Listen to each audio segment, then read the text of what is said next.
Good day to you. In this corner, we have the mighty Google search engine, a powerhouse across the world, being used by people in every single country, every minute, every second of the day to supposedly search for things.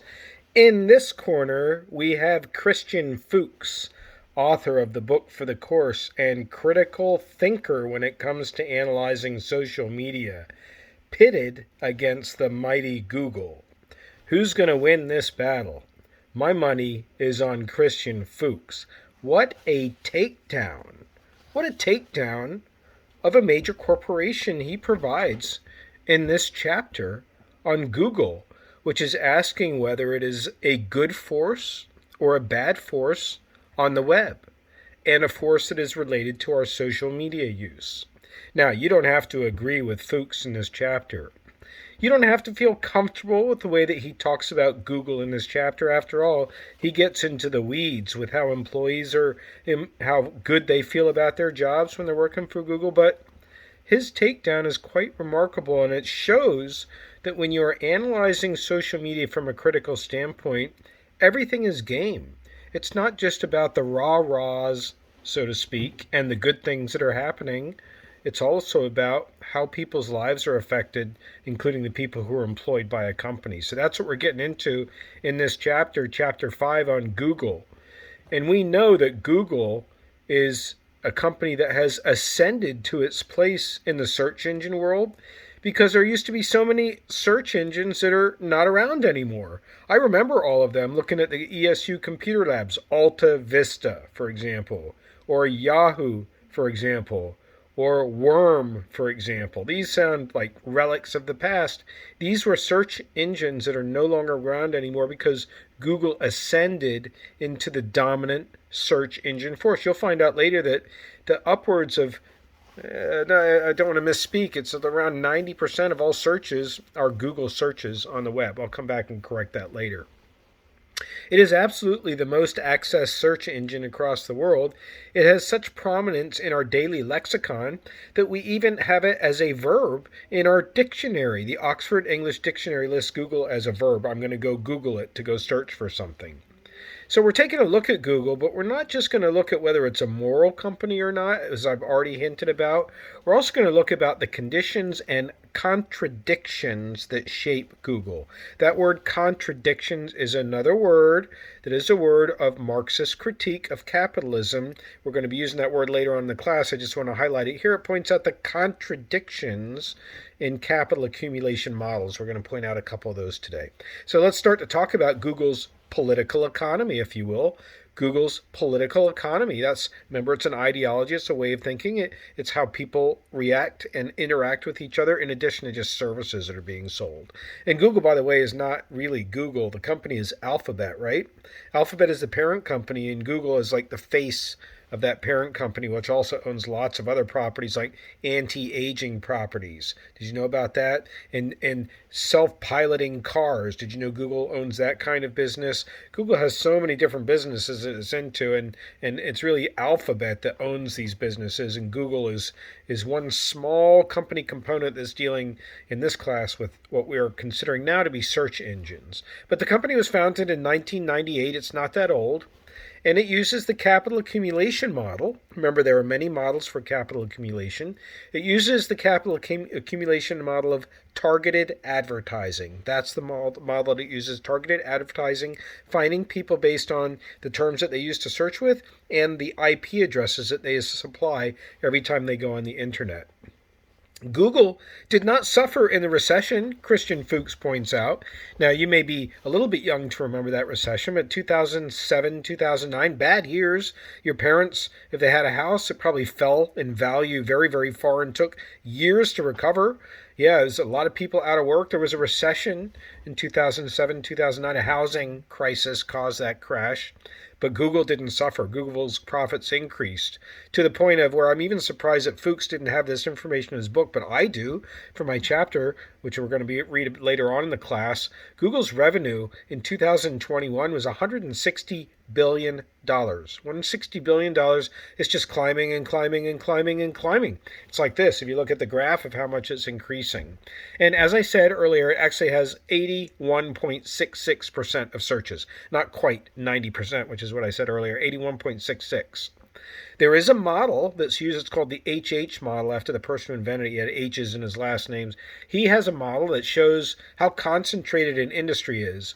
And when you perform his model, the HH factor that you come up with shows that the search engine industry is extremely concentrated to begin with. There are not a lot of choices. And within that, you have a market dominant player, Google, at 81.66% of all searches, compared with Bing or Safari or all the rest of them.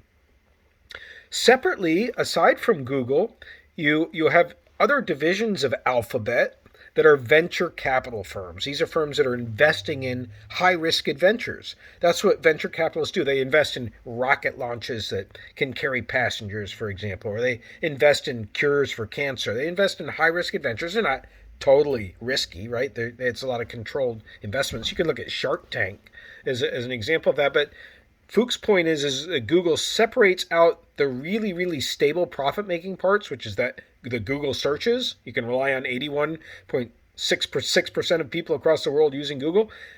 And it can separate that out away from potentially money-losing divisions. And that's part of the political economy of Google, is to separate that out, that risk.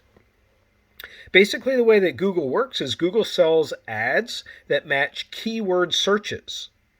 And the way they do this is they sell them to the ad clients by allowing the clients to bid on the positions for those ads. So if I'm Geico, I want my logo, Geico, and a link to the company to come up every time somebody types save on car insurance, or even just car insurance. I want Geico to come up first. So I'm going to bid of how much I'm willing to spend as Geico every time that search term is used on Geico. And if I win, then I'm going to come up as the number one link. And then so on down the road, down the line, number 2 links, number 3 links. That's how it works. The algorithm that's used is called AdSense. AdSense is one of the algorithms that Google uses for its capital accumulation model. But that's in essence how Google makes money, is companies willingly bid to be associated with what people are automatically searching for. Now, moving on, I'm not sure if you have thought about Google in this way before, or frankly, any companies on the internet, but Google is also a search machine. Google is also a surveillance machine. That's what I mean to say, a surveillance machine. Surveillance takes place with Google all the time. It's increasing, but it happens to be subsumed. Do you know that word? Subsumed, pushed under the political economy of capital accumulation. That means that in and of itself, privacy notices, the main way that Google extends its surveillance, are a good thing, right? We want to know exactly what's happening to big data that we supply to Google and to social media platforms. But when privacy notices are issued by capital accumulation companies, it's just another opportunity to extend the reach of the capital accumulation. So we will see later on in the class, especially when we study this in a more focused chapter, that all the information that you're supplying for privacy is just keeping you connected to Google, just extending the surveillance of you by Google, and even supplying more information that Google then turns around and sells as big data. And that's because privacy is subsumed under the capital accumulation ideology. It's secondary to accumulating more capital. PageRank is the software that's used there. PageRank, it's the algorithm that's used to create the surveillance of the pages that are being accessed by people throughout the world through Google and through other search engines. That's an algorithm. It's a mathematical formula, but it's all secret. Google does not provide that. It's secret. And so Fuchs argues that you can't really look at whether it's fair And in practicality, most people, if they're searching for something on the web and it doesn't come up in the first 2 pages, which will even be smaller on a phone than it is on a laptop, then in their minds it does not exist. Think about that. If you have a small business, you're selling t-shirts, right? If you're not coming up on the first 2 pages, it doesn't exist in that world of Google. So there is an ideology going on there, an ideology of privacy policy. So Google has its headquarters, Fuchs points out, in Mountain View, California. That's where its headquarters is. But where is the profit making taking place? It's going through Ireland and then Bermuda. We get to that later on in the class, but that is manipulating the system so that the profit making is buried in tax havens where it's taxed less in places like Bermuda. Bermuda uses that as a way to get money into the country from foreign investors, but it also prevents an inequity in the taxes that Google is paying versus what a local business here like East Stroudsburg Hardware. East Stroudsburg Hardware, they pay taxes. They don't have that ability. So I'm getting a little bit off track here by bringing in some of the ending material for the chapter, but it's important here under the privacy policies. Yeah, you have the ability to opt out under Google privacy. You have every right to do that. I want to opt out of targeted advertising. But how many people do that? How many of you in this class, in fact, have opted out of Google advertising? Have any of you? Have you opted out of anything that comes across in those privacy policies? Probably not. Probably what you're doing is, by default, you're opting in. You're opting in to increased surveillance. Now let's talk about algorithms of oppression. The researcher Sophia Umoja Noble's book shows that algorithms on Google are, in fact, misclassifying certain people, misclassifying gay people, lesbian people, and ethnic people, and particularly black females. Her research shows that if you Google black girls, the results that come up are not exactly flattering in link after link after link. You can do that on your own. You can decide for yourself whether there's any truth to that. Similarly, Eileen Meehan looked at ads discriminating outside of anybody who is not 18 to 34 years old. That's a really nice demographic to be in. That's not actually the golden demographic of broadcasting, which is 35 to 54, because that demographic has the most money. Kids are grown. They have the most disposable income in their lives. They're looking to splurge in their golden years, if you want to look at it that way. That's the golden demographic in broadcasting, 18 to 54, the most money. But on the internet, 18 to 34, the younger people, right? They're people growing up with the technology, the people most likely to be compelled to make a purchase on the internet, the people most likely to be compelled to use the internet, to consume and to produce on the internet, 18 to 34. So Eileen Meehan says all of the ads are geared towards these people, and furthermore, males. And furthermore, white males. It gets smaller and smaller. Those are the core demographics. Everybody else is like delegitimated by that.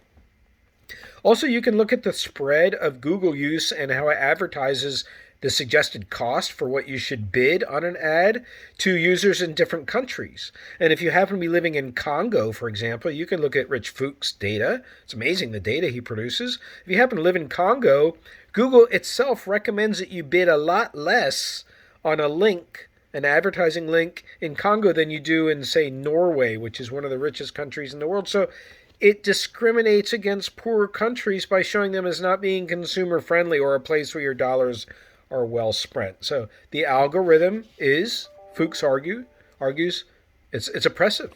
It's discriminatory.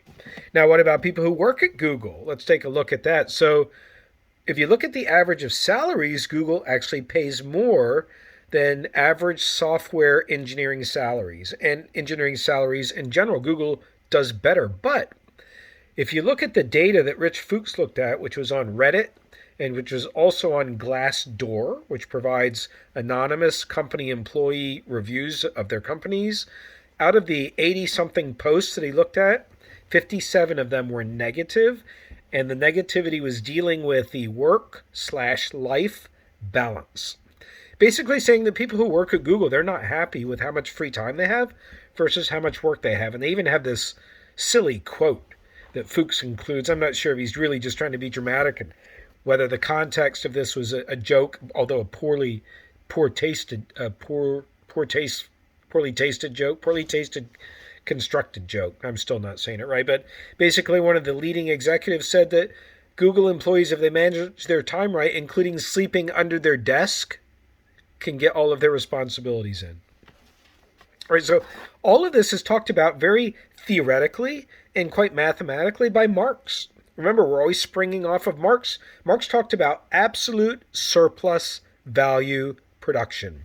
Absolute surplus value production. It's about how you can convert the labor that somebody is selling to your company or is supplying to your company. And we're going to find out in this course, you're not even selling your labor when you're on social media. But when we're talking about converting that labor into capital, into a product that's sold for a profit, and then that extra money is made and you can make more out of money out of that money, capital accumulation. In terms of that, one of the key strategies is to lengthen the working day. To lengthen the working day. If you can lengthen the time of hours that people are working, you're maximizing the labor itself to produce goods that you can then sell. So keep the workers there longer if you can. Lengthen the day. That's what Marx is talking about in his book Capital. Capital, there are actually several volumes of Capital. There's several books by Marx. I'm name dropping some of Capital, second volume there. The more overtime, furthermore, that people are paid, the less they are paid. You may think you get time and a half for overtime, but when you factor in taxes, you factor in other things having to do with the overall way that costs are structured, healthcare costs, you're really dropping your salary on Google from 69 hours to 39 from $69 per hour to $39 per hour through overtime. That's not all. When you look at complaints posted by Google workers, if you look in the year 2018, 20,000 Google workers, 20,000 filed sexual harassment complaints at Google. So is that a great company to work at? Is it a great company to use to go on the web? Is it a good company at all?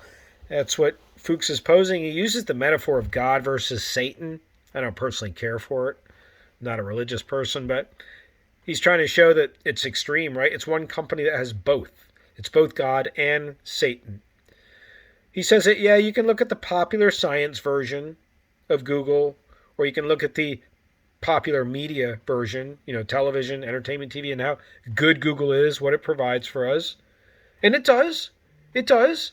It advances socialization, as Fuchs says, as he states. It advances it, and it does it for free. It allows us to share documents. How cool is that? A son or a daughter at a university can type up a paper and share it with their mom or dad and say, look what I wrote in my class, mom or dad. How cool is that? It provides for places for students to meet, to get together, exchange ideas. Somebody who's from downtown Philadelphia meeting with somebody who's from rural Center County in Pennsylvania, meeting with somebody who's from a New Jersey suburb.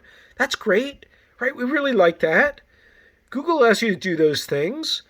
Google allows you to do a lot of different things through the services it provides, many of which you're using to get through college, Google Docs and whatnot. So it does advance socialization. Like, you wouldn't be meeting a lot of people if it weren't for those specific functions that you're using on Google. You're using Google in a way to meet up with people. It's being advanced. And the technology is free for the most part, right? Yeah, you pay electricity costs. Yeah, you pay some subscription costs depending on what you subscribe to, and a lot of times you get you sign up for something that you have to pay for later. It kind of sneaks in there. That's part of the capital accumulation model, but you can get a lot of free communication because of Google, right? That's at the level that Marx would call technological productive forces. Technological productive forces. The technology in and of itself is productive. It allows us to do all these things. I've got a phone sitting on my laptop right now, and I am able to say to you what I want to say outside of a classroom. That's an amazing feature. But then, and this is where contradiction comes in. Contradiction is part of the capitalist critique. There is also a whole other level, not the level of productive forces, but the level of relations of production. The level of relations of production, that's what Marx talked about. He talked about, along with the technology and the way that the capital accumulation model forces it to be used, is we also start to have users being turned into a commodity. You're not a person anymore. You're for sale. Every time you type a keystroke or say something around Alexa in your house, you're for sale. You're turned into a commodity, and surveillance is advanced across society, not by government, not by a police state, but by a corporation. This is the level of relations of production. This is why Google has 81% of searches that go on, is because people cannot find an alternative that they are happy with. Would 81% of people choose anything altogether if they really had a choice? No. No, they wouldn't. So Fuchs is essentially making the argument that Google is anti-liberal democracy. Remember, liberal democracy is where the government is free, is held back from interfering with dialogue and commerce and just about every other function that takes place, education in society. Government held back, free, liberal democracy. Democracy works. People have to vote for good people who help them run themselves. That's the idea. But when you have a company that's dominating searches, when you have a company that, by its very model of capital accumulation, is turning people into commodities that are sold rather than thinking people, and at the same time capturing those people in new forms of surveillance so that their data can be collected and their uses can be controlled, that is not what a liberal democracy is based on. And that's the model that we're talking about with Google, right? It's prosuming. It's a brand new capital accumulation model where workers, you, are working for free. And you're also using content for free. So let's go to that next. Let's talk about the capitalist contradiction. Yeah, so the contradiction is you've got capitalist content, that's a whole industry, versus capitalist openness. So what does that mean? So capitalist content, this is a Marxist critique, is all the stuff that you can get on. You want to jump on and see the scores from the Super Bowl and the stats that came in, you can find that right away. You want to see the weather, you can find that all right away. You're bored and you want to watch something in bed, you can jump on TikTok. You can watch that for hours on end, right? That's all free, supposedly. It's great stuff on there for free, very amusing, sometimes educational, very rarely. But yeah, that's the capitalist content industry, and people are making money off it because there are ads that are appearing. Everyday people who are influencers are making money off of that. But that is against openness, which is also promised by social media. It's supposed to be for everybody, but it's not open. Not all platforms are open. Some of them you have to be accept a friend request. Also, you have to pay a cell phone bill. That's not open necessarily. Also, you can't say anything you want. You can get banned on Facebook and other social media platforms. Also, not everybody has the kind of broadband access that others have because of where they live in an inner city or a rural area. This openness that's promised by Web 2.0 is not necessarily there. That's a contradiction of capitalism. Furthermore, Google itself is fighting antitrust legislation in Europe. So in Europe, antitrust legislation is about one company controlling ad prices unfairly, raising the ad prices too much, or controlling the distribution of products too much, or controlling the market in any way, shape, or form too much, dominating too much where there's no competition. Google's fighting that. Why isn't Google saying, okay, yeah, maybe we do have some problems here?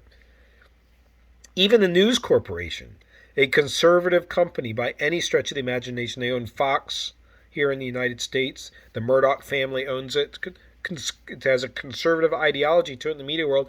It supports the antitrust legislation against Google, which Fuchs says only shows the contradiction in capitalism. How can you have free and open competition where another company is going to beat you out and that's just tough because their product's better, but at the same time support antitrust legislation to knock off that company's share of the market?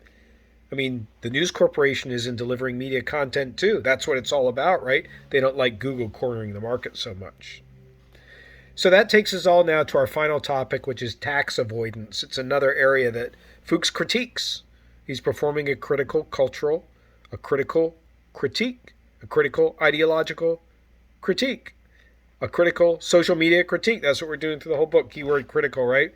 So we look at tax avoidance. So First of all, companies in general, they register patents in tax havens. There are a lot of tax havens around the world where you're not taxed as much by your money sitting in the bank, and some of the secrecy laws prevent anybody from knowing how much money you actually have in the bank as a company. You probably know about that. I was in one of those places this summer briefly in a layover in Zurich, Switzerland. Switzerland has a lot of banks, but there's also a lot of them in the Caribbean, including Bermuda, right? A tiny island in the Caribbean, and a lot of companies register their stuff there. In fact, Google, we've already said its headquarters are in the U.S., but is that where the taxes are paid? No, the money is routed to Ireland.